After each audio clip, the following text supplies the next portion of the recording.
Removing the facial interface here for your MetaQuest 3S is pretty simple. Go ahead and take your thumb, place it at the top of one side of the interface here, and then take your index finger, place it underneath, and then you just gently squeeze and then you pull away from the device, just like this, to just gently release it. Sometimes it comes off in one piece, but if it doesn't, that's okay. All you have to do is just gently push and squeeze. Sometimes one side comes off just like that. Then you just repeat the process for the other side. Again, thumb, index finger, squeeze, and it comes down. Perfect example. Now we have this whole portion has been released, but not the bottom.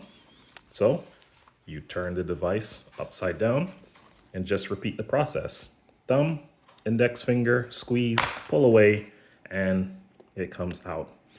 Pretty simple.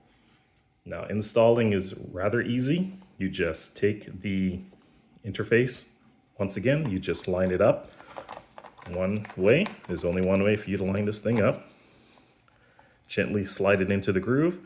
And then I just use one side to touch or to hold the VR headset. And then I just use the other side to kind of push in towards the other end here. So let's go ahead and do that now until you hear an audible click. So let's line up. Yep, just heard it. And we just turn it upside down and just make sure that it is fully secured. And that is how you easily remove the interface here without any issues.